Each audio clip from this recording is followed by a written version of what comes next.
It's day 3 in Moldova, and I found myself with a Moldovan car. We are going to the old Soviet Union bunkers. It's not a touristy place. It's basically a place for those people who really like abandoned things, but I want to go see it. The time is 10:25. All day, we have things to do. We might see Ukraine today. It's like a 2-hour drive, I think, so if you like it, enjoy, subscribe, hit the like button, and leave a comment down below. Let's get into the video. This was supposed to be an update after I got out of the city, but I've been driving around the city center for 40 minutes because Chisinau is the craziest city to drive in ever. There's no driving rules. I'm still trying to figure this out. I've made it out of the city and I'm officially in the backcountry of Moldova, which is not that big. To drive basically to the end of Moldova, it takes under 3 hours. So, man, I've driven in some crazy places, but that city, the way the traffic is, doesn't make sense. No one in Moldova knows how to use a roundabout. They all stop, even if there's no cars coming. You don't stop at the roundabout. That's the point of the roundabout. So, food problems. One, I have 0 cash. I was supposed to exchange cash before I left the city, but I got so frustrated that I didn't want to do it. So now I have no cash. We're only relying on card, which unlike Romania, I don't think that places here take credit card. Another huge issue there's like no road signs. I never know what the speed limit is. I have no idea all the time. I'm doing so much complaining for the beginning of the video. So I pulled off into a gas station. I'm gonna go inside, get a little bits and bobs, use the toilet. I mean, Moldova's pretty nice. My one real big issue is, okay, so we have like a little less than half a tank left. I have no idea if I can pay for gas with a card. We're just gonna try not to think about it. The woman who drove me to Moldova told me that people in Moldova speak English. That's not true. The gas station people, no English. Good thing I spoke Spanish. That was how I was able to get a few little food things, a coffee. I asked for a coffee. They did not know the word coffee. They understood cafe, but they didn't understand coffee. Interesting. It's hard for me to describe how beautiful it is here. The camera does not do it justice. It's crisp, it's clean. The air feels so fresh. There's no one on the roads. It's amazing. Look, there's nobody. There's nothing.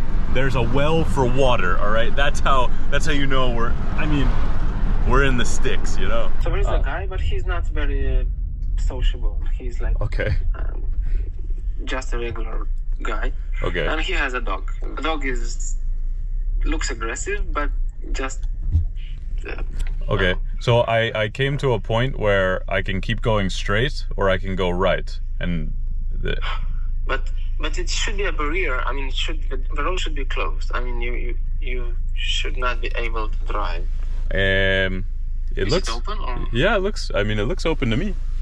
So but there is a barrier here. I mean, yes, there is like. No, there's no barrier. So we've arrived at the location of the Soviet bunker, the nuclear bunker, and Andre, who's basically like my eyes and ears in Moldova, has told me, be careful, because there's a dog that lives over there, and there's a person who lives over there and guards the bunkers.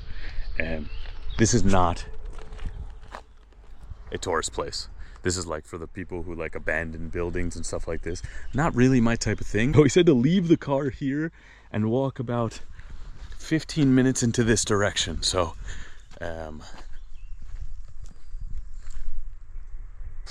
this is a little bit freaky.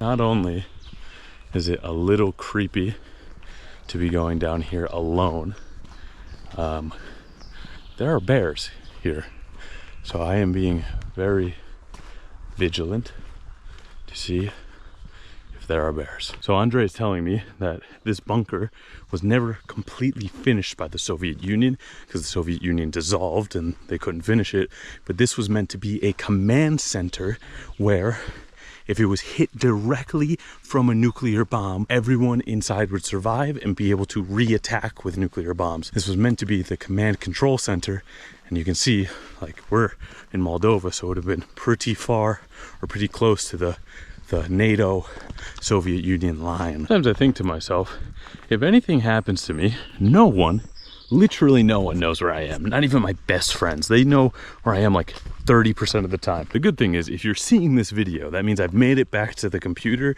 edited and uploaded it, and I might be doing something even more stupid. I've come to a bit of an opening.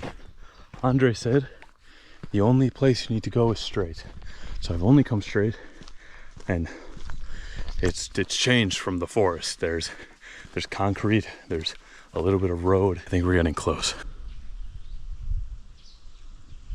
Imagine in the middle of the Cold War, the Soviet Union invested millions upon hundreds of millions of dollars, of euros, into this, which would have been a command center to survive a nuclear attack from NATO and then fight back. And it's all just going to waste now. I think that is the man's house who lives here. I see a ladder and a little house. Andre said that he lives here so that people don't take the steel, because I mean, it's all steel, man. Imagine how much money was invested into this for nothing to happen. Andre has been inside, and people can go inside, but to be honest, since I'm here alone, I don't think it's the greatest idea. You can tell people go in there. There's graffiti in there. I mean, there was definitely things in there that people have stolen. There's probably things in there now that you could go take if you wanted to. I don't come to see this stuff because I like the Soviet Union or I like Russia or anything like this. This is history, right? In the US, we really get rid of our history, you know? Every few years, we're looking back at something and saying that person was not a good person, that wasn't right. I mean, here, it's left in the ground, and you know, there's no getting rid of this. There's no censoring this off. I drove to the middle of nowhere to find this bunker. I think it's even more interesting now because, I mean, right now the US and Russia are basically enemies, you know? So this would have been during the time of when that was the most strong, the most danger in the world was the NATO versus the Soviet Union. That's what we're seeing today, basically. I can hear right now droplets of things hitting the bottom. If you fall into this, who knows? There might be. I think I hear voices. Who knows? There might be people down there that have fallen in, and I mean, you're never seen again if you fall into this. Never again. I drove like 3 hours across Moldova to come here, you know, and I was reading the reviews of this place because it's not a tourist place, and the pin said, do not come here by yourself. I mean, look, someone looks like they made a little bridge because there's a gap. You see, there's a gap. They made a little bridge out of the rock, so technically you could walk in there. I'm not. I'm by myself. Maybe if someone was here, if a friend or Andre or something, I would go in, but for me, being alone, I will admire it from right here. You know, I'm actually pretty relieved that the car is here.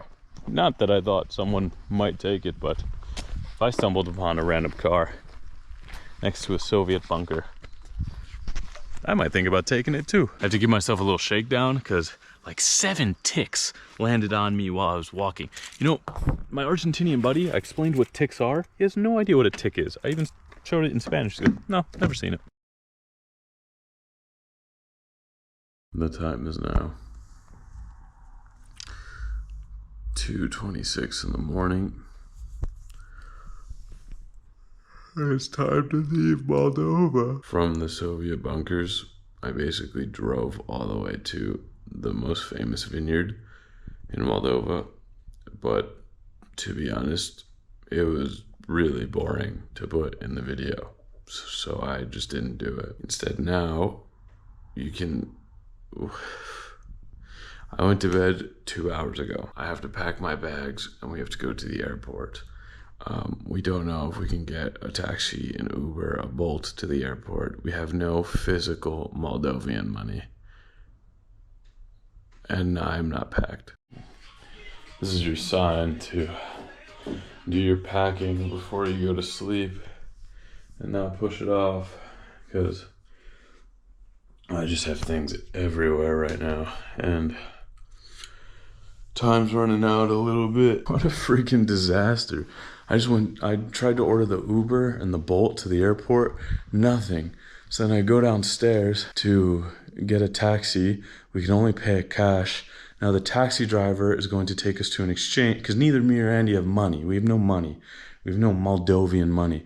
So he's going to take us to a pharmacy to exchange money. It's 3 in the morning. Yeah, 3 in the morning. So the taxi has picked us up, and now we are going at 3 in the morning to exchange money at a pharmacy just to pay for the taxi. Andy, have you ever exchanged money at a pharmacy at 3 in the morning? This can't get any fucking crazier. I'm literally walking across the street to go exchange money in a pharmacy. And just like that, I just exchanged money in a pharmacy at 3 in the morning in Moldova. What in the world? And now I have to try and cross the street. I have no idea. Oh my God, I'm gonna die. I can't see nothing. I cannot see nothing. Am I going to die? Yes, I'm going to die.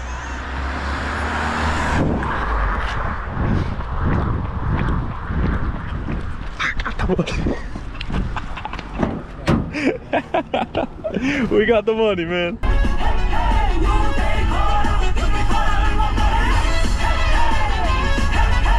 Our taxi driver is literally blasting traditional Moldavian music on repeat for the last 5-10 minutes. We are now arriving to the airport, but we're doing it in style with Moldovan music. No! Well, Mr. Andy, it is our final moments in the country of Moldova. What did you think? I will miss this country, I like it. Andy did not leave the hotel in 3 days in this country, except for one evening. I was working so bad. Yeah, you were working terrible. Would you return? I don't know, bro. At the moment, I just know that my next trip will be Nation. Yes. I feel the same way. It was a nice place, but is there more to Moldova? I don't know. I am still afraid about the airplane. So we are taking a small airplane, and it has like the propellers. And for me, I've flown it many times because the Romanian airline uses this all the time. But Andy has not used this before. It'll be a really good experience. I mean, it'll be okay, bro. It'll be okay. Yeah. Hope so. It is an airplane, you know. Bro, this airport is shit, no? Bro, I mean, I am from Argentina, you know that. Bro, but Aeroparque is really good. Airport is really good, yeah. There's nothing in this airport. There's a cafe, a perfume shop. Too much lines. Yeah, no one respects the lines. Yeah, There's no respect for the lines. Anyway, this one is not ours. Ours is gate 7 over there. On our way to Bucharest, back to Romania.